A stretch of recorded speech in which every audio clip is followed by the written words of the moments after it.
Il y a encore 5 ans de ça, j'étais persuadée que je n'avais pas la voix pour chanter. Depuis petite, j'ai toujours voulu chanter. J'ai pris des cours de chant quand j'étais jeune adulte. Et au début, c'était super. Une fois par semaine, pendant 1 heure, je faisais ce que j'adorais. Mais au bout de plusieurs années, avec différents profs de chant différents, je me suis rendu compte qu'au fait, ma voix, elle n'évoluait pas. Je continuais à ressentir de la fatigue rapidement. Dès que j'avais envie de mettre un peu de volume dans ma voix, on avait l'impression que je hurlais. Et avec tout ce temps, cet argent et cette énergie dépensée pour travailler ma voix, j'ai simplement fini par me dire que peut-être, en fait, je n'avais pas la voix pour. Et qu'il était temps d'arrêter le massacre. Vous imaginez bien que si je suis là aujourd'hui, c'est que l'histoire, elle ne s'est pas arrêtée là. Il y a de ça, un peu plus de 4 ans, j'ai eu à nouveau cette obsession pour le chant. Et je me suis posé une question. Est-ce que vraiment, sur toute cette terre sur laquelle on vit, il n'y a pas une seule personne qui sait comment fonctionne la voix et qui sera capable de me dire qu'est-ce qui fait qu'une voix sonne bien, qu'une voix sonne pas bien, et qu'est-ce que je peux faire concrètement pour que ma voix sonne bien? Eh bien, cette personne, j'ai fini par la trouver. Et j'ai compris une chose essentielle. Pendant des années, j'ai cherché à utiliser un instrument dont je ne connaissais absolument rien à son fonctionnement. C'est pas étonnant que j'arrive à rien. D'ailleurs, on va regarder parmi vous. Vous allez lever la main si vous utilisez votre voix tous les jours. On est d'accord que si tout va bien, c'est tout le monde. Qui parmi vous utilise sa voix comme un outil professionnel? Je vous explique. Ça veut dire que si un matin, vous vous réveillez aphone, sans voix, en fait, ça a un impact sur votre pratique professionnelle et sur la manière dont vous menez vos tâches. Pour qui c'est le cas? Vous pouvez regarder autour de vous. C'est une grande partie des gens. Donc, qu'est-ce que vous connaissez de votre voix qui, pour beaucoup d'entre vous, est un outil professionnel, mais qui, pour tout le monde, est déjà notre outil de communication principal? Est-ce que quelqu'un dans cette salle, ça c'est pas une question piège, peut me dire quel est l'organe qui est au centre de la voix?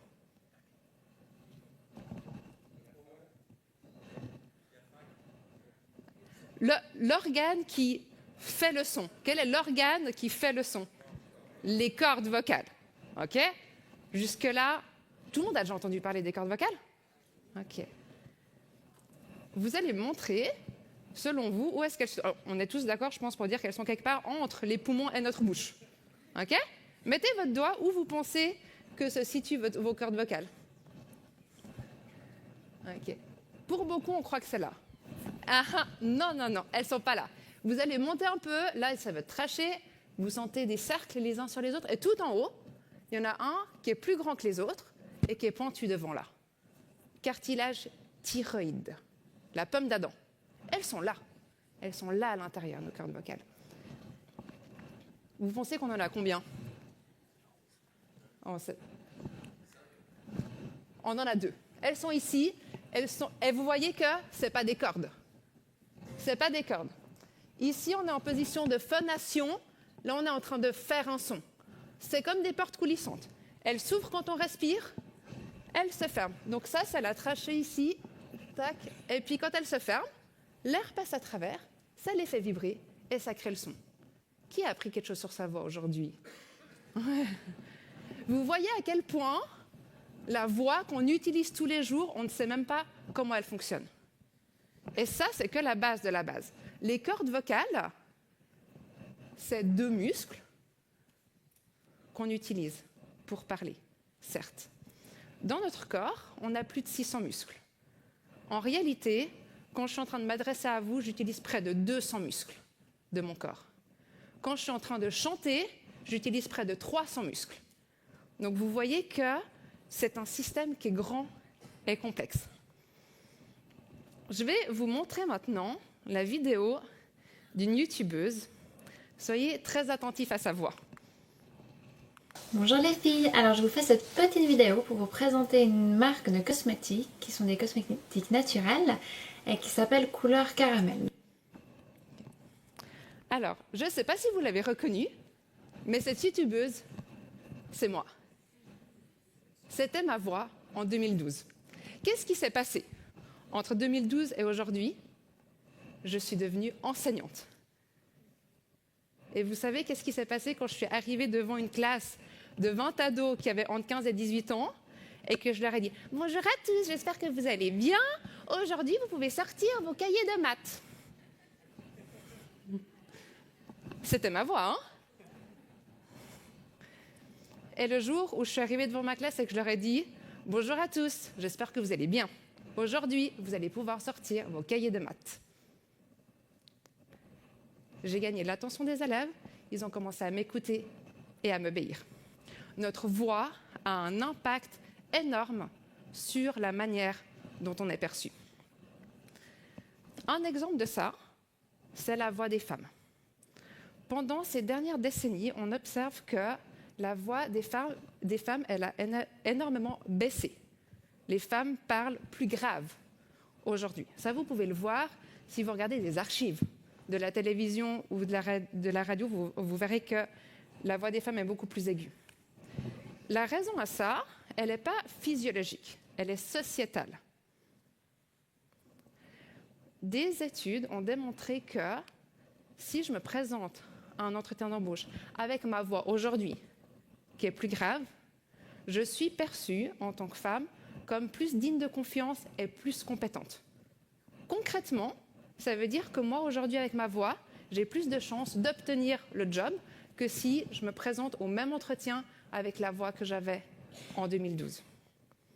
Alors oui, notre voix, elle est unique. On a chacun notre voix qui est définie par notre corps, mais elle est aussi plurielle. Ça veut dire qu'on est capable de la moduler et de l'adapter en fonction de la personne à qui on s'adresse et de la situation dans laquelle on se trouve. Alors aujourd'hui, je vais vous faire participer. Vous avez eu plein de conférences, ça fait 2 heures que vous êtes avachis sur vos sièges. Donc, on va travailler un tout petit peu votre voix. Est-ce que vous êtes prêts? Oui! Ok, c'est bien. C'est bientôt Noël. Vous avez peut-être la tradition dans votre famille ou pas des petites chantées de Noël. Donc, je vais vous aider à briller pour ce moment-là. Chant très très simple, une phrase que vous allez chanter après moi, ok? Que vous avez déjà tous entendu.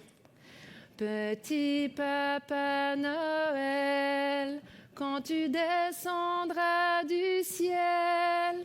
À vous. Petit Papa Noël, quand tu descendras du ciel. Ok, pas mal du tout. Mais clairement, on a moyen de faire un peu mieux. Donc, on va utiliser ce que je vous ai dit tout à l'heure. Déjà, commencez par vous lever. Vous êtes avachis sur vos sièges, ça ne fonctionne pas. Je vous rappelle qu'on a 300 muscles à les mobiliser là. Hein. Ok. Étirez-vous un petit coup sans faire mal à vos voisins. On a besoin que le corps soit disponible. Ok. Baillez la bouche grande ouverte en faisant du bruit. Ok. Vous allez masser un petit coup le masséter ici. Des deux côtés. Moi, je ne peux pas, j'ai le micro. Ça, c'est le muscle pour votre mâchoire. Okay, qui vous permet d'ouvrir la bouche. Parce que devinez quoi? On ne peut pas chanter la bouche fermée. Ok, vous massez un coup ici. Et maintenant, je vais vous faire un petit exercice de ce qu'on appelle en chant le soutien. Vous allez mettre vos mains sur le ventre et vous allez faire avec moi. Vous sentez le ventre qui bouge là? Ouais, ok, stop. Et maintenant, vous allez le tenir longtemps. Vous sentez l'implication là du muscle abdominal, c'est le transverse. Ok, vous pouvez relâcher. Donc, il y a 2 choses que je veux que vous mettiez maintenant en place. On va rechanter à nouveau ce petit bout de chanson. Donc, vous allez chanter en ouvrant votre bouche et ce que vous avez senti là, au niveau du transverse, vous allez l'activer pendant que vous chantez. Clair? Ouais? Petit... Ouais.